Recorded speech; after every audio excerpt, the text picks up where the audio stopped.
Bien chicos, ahora vamos a ver como parte de las complicaciones obstétricas la isoinmunización RH, ¿ya? O incompatibilidad, ¿no?, de grupo RH. Ahora bien, recuerden que el más frecuente es el ABO, por si acaso, la incompatibilidad más frecuente es el ABO, ¿no?, donde la mamá es de grupo O y el recién nacido de grupo A, de grupo B o de grupo AB, ¿no?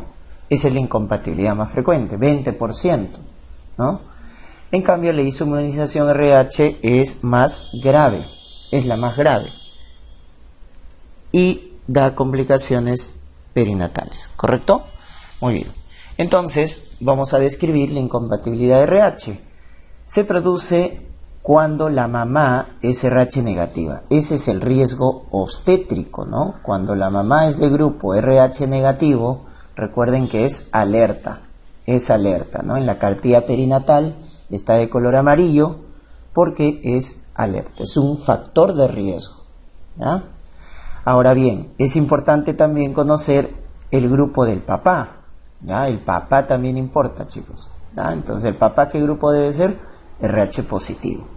Porque de esa única manera, cuando la mamá es negativa y el papá positivo, entonces hay la posibilidad, la probabilidad de que el feto sea RH positivo, ya que hereda el antígeno D. Recuerden, se llama RH positivo porque el glóbulo rojo del, en este caso el paciente RH positivo, contiene el antígeno D.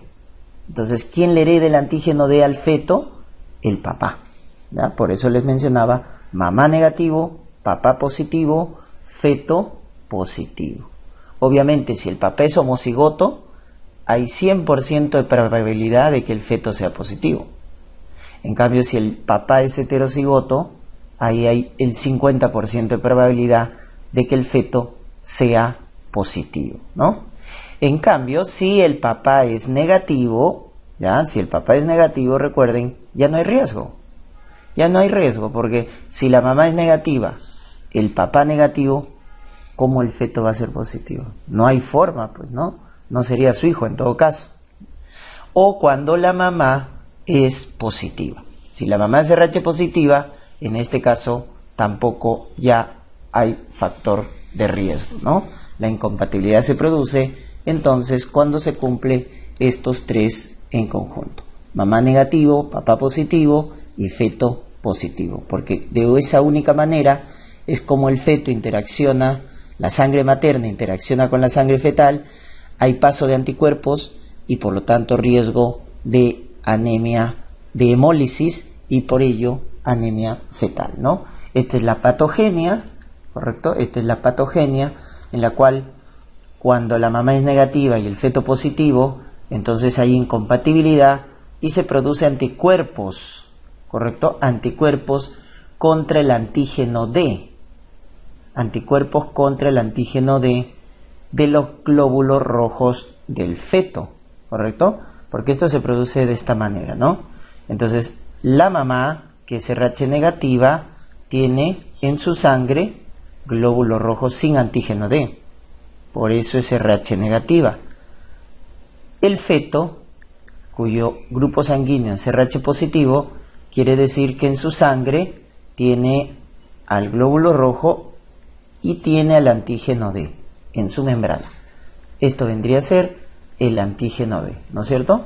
Entonces, la placenta, que es de tipo hemocorial en el ser humano, porque hay intercambio de sangre entre la mamá y el feto durante el embarazo, entonces la placenta, como es hemocorial, la sangre fetal pasa a la sangre materna. Entonces, al pasar a la sangre materna, ahora en la mamá van a aparecer glóbulos rojos con antígeno D. Ese antígeno viene en el feto, este es el glóbulo rojo del feto que ha pasado a la sangre materna. Entonces la mamá, ¿qué va a hacer cuando tiene un antígeno D? Va a formar un anticuerpo contra el antígeno D. Y ese anticuerpo contra el antígeno D atraviesa la barrera placentaria porque ¿de qué tipo es? Inmunoglobulina G. Por eso nunca se afecta el primogénito, ¿correcto? Porque en el primer embarazo lo que hace es sensibilizarse, ¿no? Se sensibiliza, ¿ya? Entonces en el siguiente embarazo recién se va a producir la inmunoglobulina G, porque recuerden que la inmunoglobulina G es de la respuesta inmunitaria secundaria, porque al inicio se produce IgM, pero recuerden que la inmunoglobulina M no atraviesa la barrera placental. Por eso el primogénito no se afecta, generalmente. El que se afecta es el segundo, ¿ya? O en caso, ¿cuándo se puede afectar el primogénito, chicos? Cuando se sensibiliza por algún procedimiento, ¿no? O alguna complicación. O sea, si le hace un grado por un aborto, un embarazo ectópico que ha sangrado, una placenta previa, un DPP, un trauma obstétrico, una amniocentesis, una biopsia de vellosidades coriales, etc. O sea, si le hacen un procedimiento o sufre de una complicación hemorrágica, puede darse el caso de que se sensibilice por ese evento. Entonces luego en su embarazo ya normal se puede afectar, ¿entienden? Entonces puede afectarse el primogénito cuando se sensibiliza con algún evento hemorrágico o algún procedimiento que se le haya hecho a la mamá que involucre sangrado.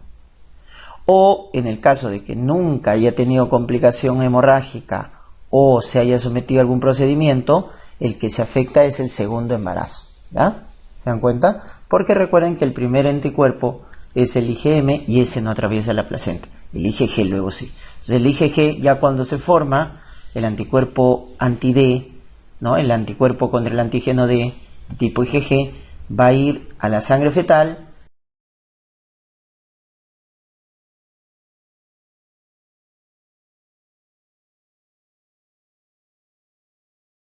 producir en el feto anemia fetal. Y eso en el feto que produce insuficiencia cardíaca generando hidrops fetal. Este es el famoso hidros fetal de tipo inmune, ¿ya? De tipo inmune. Esa es la fisiopatología. Entonces, cuando hay intercambio de sangre, se sensibiliza la sangre de la madre, ya les he dicho, por algún procedimiento obstétrico o por una hemorragia o por el primer embarazo. Si no hay ninguna complicación, el anticuerpo formado en una respuesta inmunitaria secundaria es IgG y ese anticuerpo atraviesa la placenta, porque recuerden que la única inmunoglobulina que atraviesa es la IgG y la atraviesa la placenta por pinocitosis, recuerden ese mecanismo de transporte, y ese anticuerpo va a producir hemólisis extravascular, o sea, en el vaso del feto. Y la hemólisis que va a generar hiperbilirrubinemia, generando ictericia, la cual es menos grave en el feto. Lo más grave es esto. Lo más grave en el feto, producto de la hemólisis, es la anemia fetal. La ictericia no tanto. ¿Correcto? Muy bien. Entonces esa anemia fetal que va a generar hipoxia, insuficiencia cardíaca, generando esto, ¿no? Un edema generalizado en el feto, conocido con el nombre de hidrops fetal, de tipo inmune, ¿ya? Hidrops fetal de tipo inmune, ¿ya? Muy bien. ¿Se acuerdan que hay un paso de sangre fetal a la sangre materna? Entonces acá hemos visto, miren, este paso de sangre, miren cómo la sangre fetal pasa a la sangre materna, ¿no? El glóbulo rojo pasa a la sangre materna. Doctores, yo puedo cuantificar cuánta sangre fetal, cuánto volumen de sangre fetal pasa a la sangre materna. Puedo cuantificarlo. Si les preguntan cómo se llama esa prueba se llama así, test de Kleihauer-Betke. Cuantifique el volumen de sangre fetal que ingresa a la madre. Con lo cual voy a ver el riesgo de sensibilización, ¿da? Entonces, esta prueba cuantifica cuánta sangre fetal ha pasado a la sangre materna, ¿ya? Test de Kleihauer. Luego vamos a ver para qué nos sirve cuantificar eso. Muy bien. Entonces, ¿cómo evaluamos el riesgo de isoinmunización? El riesgo de isoinmunización lo vamos a evaluar sabiendo el grupo sanguíneo, ¿no es cierto?, ¿de quién? En este caso, de la mamá. Hay que conocer el grupo y factor, por eso en el primer control prenatal a la mamá se pide grupo y factor, también del papá o del cónyuge o de la pareja nueva, etcétera. Es importante el papá, como hemos mencionado, ¿ya? Grupo de cónyuge, y para ver si está sensibilizada, o sea, para ver si la mamá ya formó anticuerpos, ¿no? Porque en algún momento puede haberse estimulado, el CUMS indirecto, ¿ya? El CUMS indirecto a la mamá.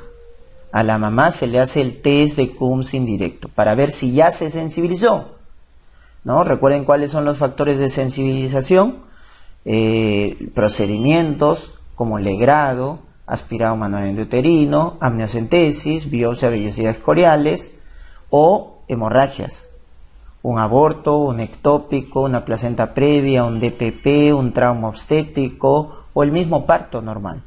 ¿Se dan cuenta? Entonces eso lo puede sensibilizar, y para ver si la mamá está sensibilizada se pide el test de CUMS indirecto, ¿ya? Muy bien. Entonces, ¿cómo evaluamos? Ahí está la mamá, se le pide grupo sanguíneo a la mamá en el primer control. Si es RH negativa, alerta, ¿no es cierto? Alerta. Si le hacemos el test de CUM indirecto a la mamá y sale negativo, quiere decir que no está sensibilizada, ¿correcto? O sea, todavía no ha producido anticuerpos. Pero si sale positivo, quiere decir que está sensibilizada. Esto ya cuando sale positivo, recuerden, ya hay que hacerle seguimiento continuo. En la cartilla perinatal tú vas a encontrar de color rojo. Rojo cuando es RH negativo con test de CUMS positivo. En cambio, si el test de CUMS es negativo, amarillito. ¿Qué significa? Alerta, ¿no? Alerta. O sea, cuando solo tiene grupo RH negativo y nada más, alerta. Pero si ya el test de CUMS es positivo, eso ya es, en este caso, seguimiento continuo. Alto riesgo obstétrico. ¿Por qué? Porque si está sensibilizada, ¿cuál es el riesgo del feto? Si está sensibilizada, el riesgo del feto es anemia fetal. El riesgo del feto es la anemia, ¿ya? Muy bien, entonces vamos a ver la conducta frente a estos dos escenarios. Cuando el test de CUMS es negativo, chicos, lo que hay que hacer es vigilar. ¿Y qué significa vigilar? Repetir el test de CUMS de forma seriada. Se repite el test de CUMS. Entonces tú le pediste el test de CUMS, salió negativo, repites el test de CUMS. ¿A qué semana? A la semana 24. Y después de forma seriada cada 4 semanas. O sea, le vas a pedir a las 24, a las 28, a las 32, a las 36 semanas. ¿Correcto? Eso se hace cuando el test de CUMS es negativo. Repetir el test de CUMS de forma seriada cada 4 semanas. Y la otra conducta es profilaxis. Pregunta de examen: ¿a quién se le hace profilaxis? A la gestante con test de CUMS negativo. Se le coloca gamma globulina anti-D 300 microgramos. ¿Correcto? 300 microgramos de gamma globulina anti-D por vía intramuscular. 2 dosis. Una dosis durante el embarazo, 28-32 semanas, y la otra dentro de las 72 horas del posparto. ¿Correcto? Dentro de las 72 horas del posparto. Son 2 dosis. ¿Correcto? Entonces, ¿qué haces cuando tu test de CUMS es negativo? Ojo, el escenario es el siguiente. Si el test de CUMS es negativo, repetir de forma seriada tu test de CUMS. A las 24 semanas, 28, 32, 36. De forma seriada. Vas repitiendo tu test de CUMS, el cual debe seguir siendo negativo, ¿no? Y luego la otra es profilaxis. Profilaxis con gamma globulina anti-D. La primera dosis la colocas acá, entre las 28 y 32 semanas. Y la segunda dosis la vas a colocar en el posparto. En el posparto, en el puerperio le colocas a la mamá. Dentro de las 72 horas del posparto. Siempre en cuando, obviamente, el recién nacido, como ya nació, entonces has confirmado que su grupo es RH positivo. Ahí completas la segunda dosis. porque durante el embarazo tú no conoces el grupo del feto. Entonces, si el bebito nace y es RH negativo, ya no completas la segunda dosis. Tú completas la segunda dosis cuando al nacer le pedimos grupo y el bebito es RH positivo. Ahí completas tu segunda dosis dentro de las 72 horas del posparto. Listo, doctores. Eso es lo que se hace cuando el test de Coombs es negativo. ¿Estamos? Muy bien. ¿Qué pasa cuando el test de Coombs es positivo? Cuando el test de Coombs es positivo, lo que hay que hacer es evaluar los títulos de anticuerpos. Si el título es menos de 1/16, es bajo riesgo. Miren la conducta, como si el test de Coombs sería negativo. O sea, hay que vigilar, hay que dar profilaxis. El riesgo viene cuando el título es alto. Ahí es alto riesgo de anemia fetal. Cuando el título es alto de anticuerpos, ¿y qué es título alto? Más de 1/16. Entonces ahí hay alto riesgo de anemia fetal, cuando el título de anticuerpos es alto. ¿Y cómo evalúas el riesgo de anemia fetal? El riesgo de anemia fetal lo evalúas con esta prueba no invasiva que viene a ser el Doppler de la arteria cerebral media, midiendo la velocidad sistólica del flujo en la arteria cerebral media. Podemos dar cuenta si el feto tiene o no anemia. ¿Qué se mide? La velocidad sistólica del flujo sanguíneo en la arteria cerebral media. Es la prueba no invasiva de elección para evaluar el riesgo de anemia fetal. Acá está, miren, velocidad máxima o pico de la arteria cerebral media. ¿Qué velocidad? Del flujo sistólico. ¿Ya? Si este Doppler sale alterado, entonces recién pasamos a las pruebas invasivas. ¿Ya? Entonces, ¿cuáles son las pruebas invasivas? Estudio de líquido amniótico, amniocentesis, que se llama test de Lilley. En este test de Lilley lo que vamos a hacer es cuantificar la bilirrubina indirecta en líquido amniótico. Cuando hay hemólisis, recuerden que aumenta la bilirrubina indirecta. Eso se cuantifica por espectrofotometría en líquido amniótico. Y ese viene a ser el test de Lilley. O sangre de cordón. Eso se llama funiculocentesis o cordocentesis. Y al estudiar la sangre de cordón umbilical, puedo ver el hematocrito fetal. ¿De qué va a depender? Ahí está, ¿no? Si tiene más de 27 semanas, amniocentesis. Menos de 27, sangre de cordón. Funiculocentesis o cordocentesis. Entonces, la prueba no invasiva que evalúa el riesgo de anemia fetal es el Doppler de arteria cerebral media. En cambio, las pruebas invasivas que evalúan la anemia es el test de Lilley mediante amniocentesis o sangre de cordón. ¿Estamos? Entonces ahí la conducta es diferente, ¿no es cierto? Entonces, cuando el test de Coombs le salga positivo, la conducta es diferente. Ya no vamos a dar profilaxis, ya no vigilamos. Acá tenemos que actuar.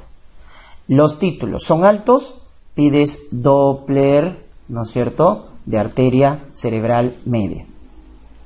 Y calculas la velocidad del flujo sistólico. Con eso vas a ver si tiene o no anemia. ¿Y cómo es que la velocidad nos indica anemia?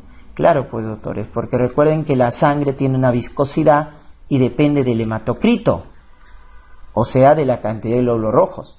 Es el que da la viscosidad de la sangre. Entonces, si el hematocrito está bajo, que significa tener anemia, ¿cómo va a estar la velocidad? La viscosidad baja, ¿no es cierto? Hematocrito bajo, viscosidad baja, y por lo tanto la velocidad del flujo sanguíneo aumenta. Entonces, esto es lo alterado. Si ustedes encuentran en el Doppler de arteria cerebral media velocidad máxima, velocidad pico, quiere decir que el feto tiene anemia. Quiere decir, entonces, cuando le hago el Doppler me va a salir 2. Baja velocidad del flujo sanguíneo sistólico o alta velocidad. Si la velocidad es baja, ¿qué se hace? Nada. Seguimos con el control. No se hace nada, porque quiere decir que no hay anemia. Pero si la velocidad sale alta, acá sí. Acá entonces lo siguiente es pedirle su prueba. su test de Liley para cuantificar la bilirrubina indirecta en líquido amniótico o su estudio de sangre de cordón, funiculocentesis. Cuando la velocidad sale elevada, quiere decir que tiene anemia. Entonces ahí hacemos las pruebas invasivas. Y al hacer las pruebas invasivas, entonces miren la conducta diferente cuando el test de Coombs es positivo. Cuando hacemos las pruebas invasivas, entonces nos vienen los resultados. Y el tratamiento se va a hacer cuando la anemia es grave, porque si la anemia es grave tiene riesgo de falla cardíaca. ¿Y qué es anemia grave? Hematocrito menos del 30% en sangre de cordón o la zona 3 de Liley. Zona 1 es leve, zona 2 moderado, zona 3 ya es anemia grave. Entonces cuando me salen esos resultados en las pruebas invasivas, quiere decir que la anemia es grave. Por lo tanto hay que indicar transfusión intrauterina. Hay que transfundir sangre a través de la vena umbilical. Hacemos transfusión a través de la vena umbilical para corregir esta anemia grave. ¿Ya? Esta anemia grave. Con grupo O RH negativo. ¿Ya? Se coloca grupo O RH negativo. Muy bien. Les mencionaba, ¿para qué me sirve cuantificar el volumen de sangre fetal que ingresa a la mamá?